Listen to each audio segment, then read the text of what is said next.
Hello बच्चों, let's read the given question. The question says the variation of the intensity of magnetization I with respect to the magnetizing field in a diamagnetic substance is described by the graph. Option A OC, option B OD, option C OA, option D OB. So for this question जो key concept यहाँ पे we need to understand is the concept of properties of diamagnetic material. Diamagnetic material. तो सबसे पहले कुछ important points की बात करते हैं and then will try to analyse the relation between magnetisation and magnetising field. सबसे पहले हम ये समझ लेते हैं कि मैग्नेटाइजेशन क्या है। Basically magnetisation is due to the internal phenomena, magnetic field due to the internal phenomena. ठीक है, और मैग्नेटाइजिंग फील्ड जो हम एक्सटर्नल मैग्नेटिक फील्ड लगाते हैं, जैसे फॉर एग्जाम्पल अगर हम मान लें कि हमारे पास ये कोई मटेरियल है and precisely it is a diamagnetic material मान लेते हैं। ठीक है, तो यहाँ पे अगर हमने एक एक्सटर्नल मैग्नेटाइजिंग फील्ड लगाई है एच, ठीक। अब हमें पता है डायमैग्नेटिक मटेरियल के लिए कि एक इम्पॉर्टेंट प्रॉपर्टी इसकी ये है कि इसके पास कोई डाइपोल मोमेंट नहीं होता है, नो डाइपोल मोमेंट। ठीक है, अब इसके पास अगर कोई डाइपोल मोमेंट नहीं है तो इन दैट सिचुएशन हम क्या बोल सकते हैं कि इंटरनली जो मैग्नेटिक फील्ड आने वाली है, ठीक है ना, that will be due to this property of magnetisation जिसको हम dipole moment per unit volume बोलते हैं, राइट। लेकिन डाइपोल मोमेंट ही नहीं है तो कोई इंटरनल मैग्नेटिक फील्ड नहीं आएगी। लेकिन जैसे हमने मैग्नेटाइजिंग फील्ड लगाया है इसमें, after the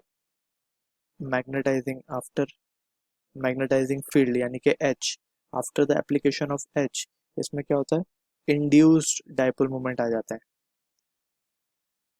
induced dipole moment, ठीक है। तो इंड्यूस्ड डाइपोल मोमेंट आ गया अब इसमें।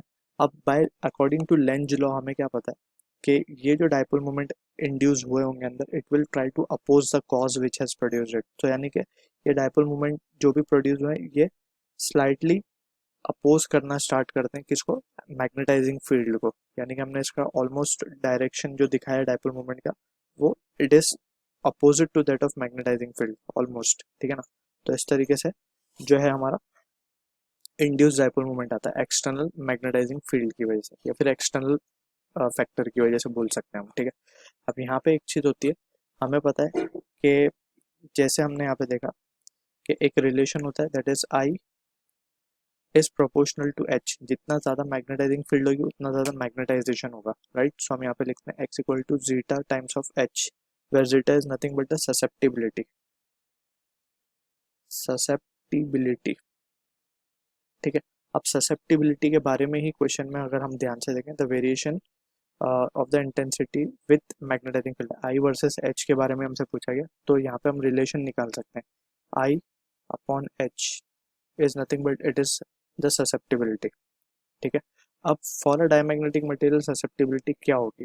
सो फॉर डायमैग्नेटिक मटेरियल ससेप्टिबिलिटी जो होती है वो होती है negative and it is very small. Small क्यों, क्योंकि इंड्यूस हुए हैं डाइपोल मोमेंट और वो बहुत ही कम क्वांटिटीज में है। तो जो अपोजिशन ऑफर होगा by the induced dipole moment that will be also small, ठीक है। तो नेगेटिव भी होगी ये वैल्यू और स्मॉल होगी। नेगेटिव क्यों होगी, क्योंकि आई और एच दोनों अपोजिट है। ये जो इंटरनल फैक्टर की वजह से, जो डाइपोल मोमेंट की वजह से जो इंड्यूस्ड डाइपोल मोमेंट आए हैं वो आई जो प्रोड्यूस करेंगे वो अपोजिट करेंगे टू द मैग्नेटाइजिंग फील्ड, तो इसीलिए नेगेटिव है, ठीक है ना। अब देख लेते हैं ऑप्शंस के हिसाब से। सबसे पहले तो हम ये देखते हैं कि इसका जो ये क्या रिप्रेजेंट कर रहा होगा, I by H, it will be representing nothing but the slope. Y by X है बेसिकली है, ठीक है ना। I on Y axis, H on X axis, तो it is representing the slope. तो स्लोप नेगेटिव है, यानी कि ओ ए और ओ बी को तो हम डिस्कार्ड ही कर सकते हैं बिकॉज इसके स्लोप पॉजिटिव है। तो बचा ओ सी और ओ डी। अब ओ सी और ओ डी में भी slope of O C is less than slope of O D, clearly हम देख सकते हैं। तो हमें पता है कि इसकी वैल्यू स्मॉल होनी है, तो slope of OC will be the perfect answer for this. So option A will be the correct answer for this question.